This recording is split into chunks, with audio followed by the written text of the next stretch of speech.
Okay, so we are heading out to the Gold Hill mine. We're going to be looking for galena and lead sulfides, lead ore sulfides. This is what you see behind me. We're up in the Okanogan Highlands, and we are, how far away from Canada are we? 10 miles. 10 miles or so from Canada. And yeah, it should be pretty good. I know there's some mines out here. They tell you not to go in them because there's sulfur fumes, but we'll definitely poke in there. I'm sniffly and not feeling 100%, but it's a beautiful 40-degree rainy day. You can see the snow creeping down the mountain.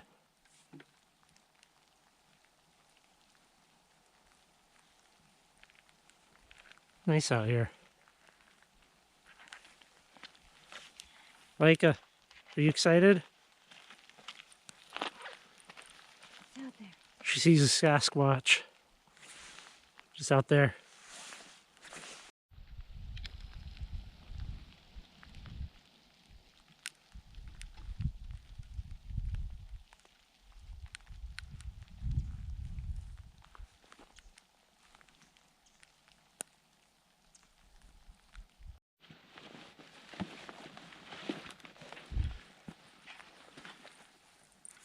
Kind of wild looking.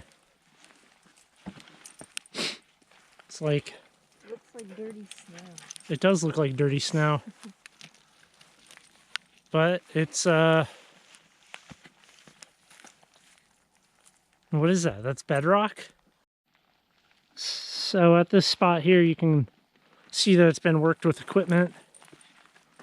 I don't know. I don't see any, like, mine shafts around here. They could have just been backfilled in, but... It says they're blasted shut. Oh. Well, you can see, obviously, stuff like that sitting on top of a big boulder that was left by people. So I guess we're going to start poking around and splitting stuff. That's odd. There's a green rock sitting over here. Ah, the sniffles are the worst.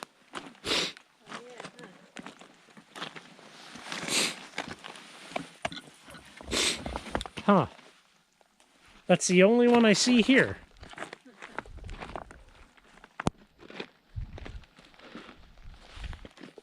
Yeah, that's the only one. So, probably should have done additional research before coming here, because we don't exactly know what it is we're looking for. I mean, clearly galena is kind of silvery. It's going to have a shimmer to it, and it's going to be cubed for the most part, I think, at this location, right? What? Cubed, the galena. Yeah. And then the lead sulfur, well, it's going to have that lead sheen to it. But I wonder if that is worth taking. There's another little piece right in there.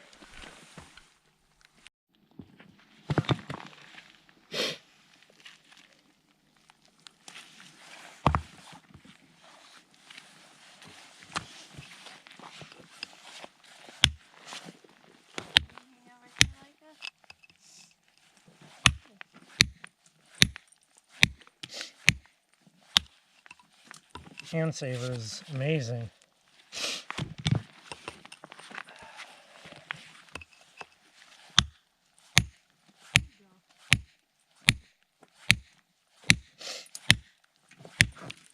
Here we go.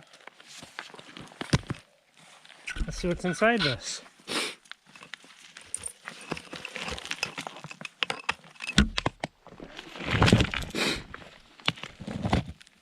Oh, look at that right there.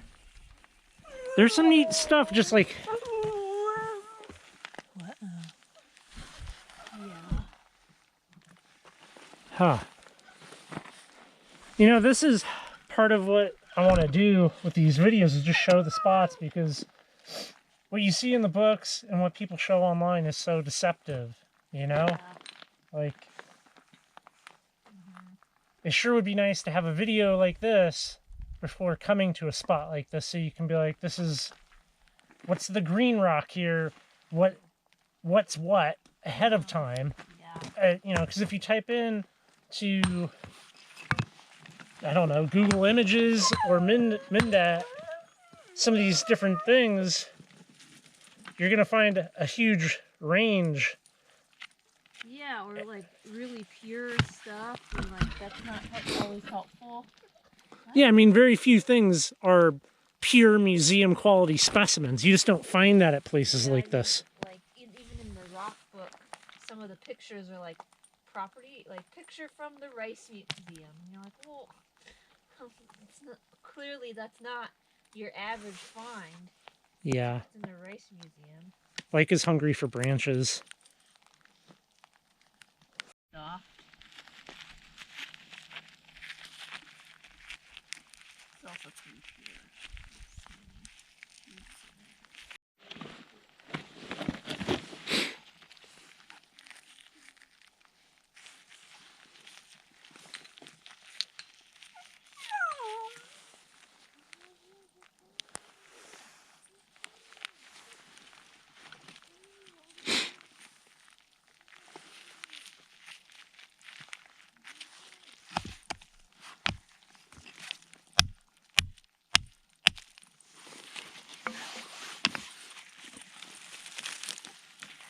How this stuff breaks. What? Stuff breaks really interestingly. It's like you can see like the fracture lines on it. I mean, I can just, it's so soft, I can just break it off with my hands.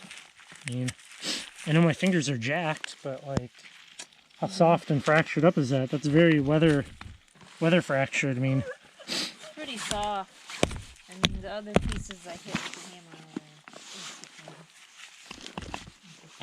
I mean, I'm gonna take enough to fill a jar.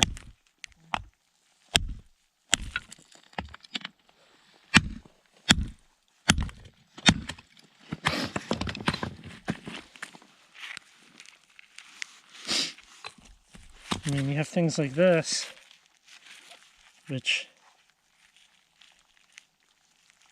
I mean, is that the lead sulfide?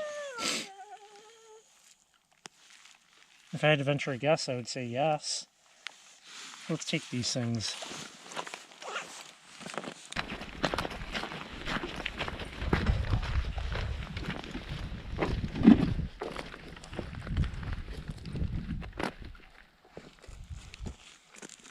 The mine, for sure.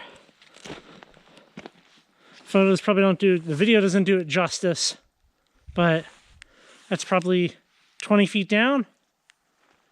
And people have been working right there and working right there. From there down to there is at least a 25-foot drop onto sharp boulders. And this is all crumbling. That's ready to fall in. I mean, I'm all for a safety third attitude in life, but that's just reckless. That would be the dump. That would be really stupid to walk down here.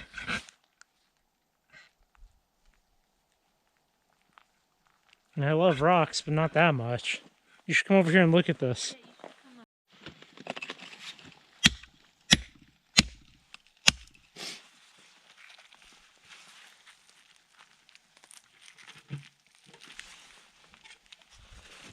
I mean, nothing that I saw online said anything about soapstone. Yeah. Like, or what the lead really looks like here. Okay. So I think it's worth it just to take a little sampling of almost everything, every type of rock that we see here, and then we could deal with it when we're not standing in cold rain.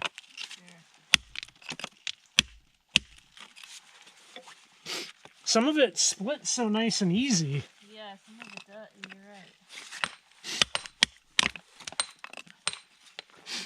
right. clearly in the Gem Trails of Washington book, that pit is the pit that they're working.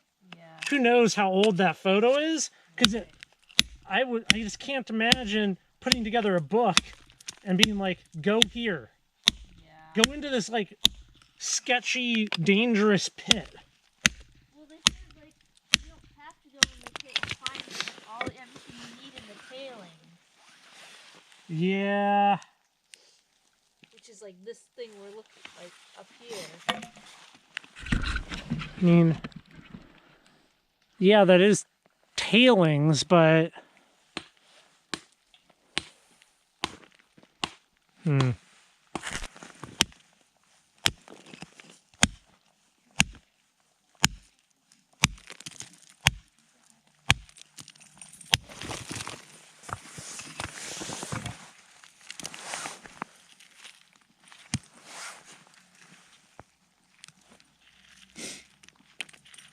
You recording? Yeah.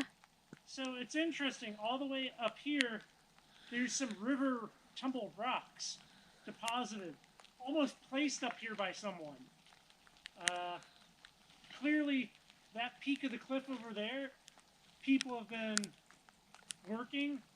There's a pit that kind of goes down and in here with this overhang hanging over it, but I don't think that's very smart to climb into this stuff and work out here. There's no cell phone coverage, and you're screwed if something goes wrong. This is kind of a gloomy day. So that is the haul. Let's walk out of here. Here, I'm gonna let you hold that real quick. We also stopped by a couple of road cuts and got some granite with pink feldspar in it, which is cool. Got some really nice slate from another road cut, and got some quartz from, what was that lake, Sarah? Sullivan Lake. We got some quartz with a purplish hue to it, which I think could make for some nice tumbler material. And there's another spot. Oh, hey, there's one right there. There's another spot or two that we're gonna hit up, I think. Maybe, we'll see. There's also a goat viewing area and a sheep viewing area. I'll put all the GPS links down in the description box. It's like a piece of rubber. Almost looks like giant conveyor belt material. Or almost like, I don't know, kind of reminds me of like a rubber tread. I don't know why you would want that out here, but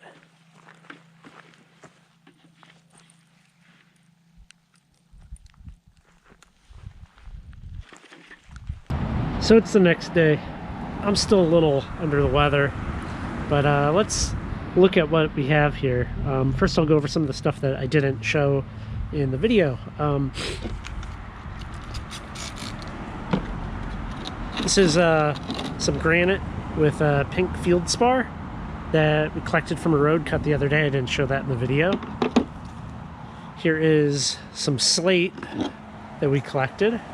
It's pretty nice stuff. Along one of the lake edges, found this right here. That's a nice piece of jasper. That'll be fun to have. Maybe break it up, do some tumbling. This is all what I believe to be quartz. And it all has this kind of purplish hue to it, which is nice. There's some other pieces that has different mineralizations added to it. So, well, here's the stuff that we picked up the other day. I'm honestly quite stumped here. So, this right here could be a number of things. I'm kind of torn between it being calcite crystallization or talc. I don't know. It doesn't match any known specimens from that area. So, you know, maybe somebody smarter than me will be able to look at this and be able to tell me something. So there's that. This right here, black stuff that we picked out of that mine pit, I believe this is the galena crystallization.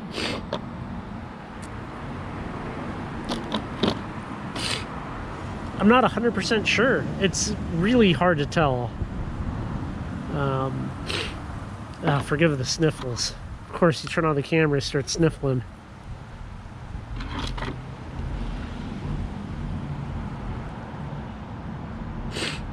Well, that's what we have here. So, if you have any ideas about these two, please leave that comment down below. These came from the Josephine mine / Gold Hill mine in extreme northeastern Washington, up by, what would that be? We were like 8 miles south of the border, north of Medellin Falls. So, yeah, I would love any thoughts that you might have on this. As always, thanks for watching my videos. I appreciate it. You know, hit that subscribe button. I try to put out more content like this, and yeah, have a good day. Thanks.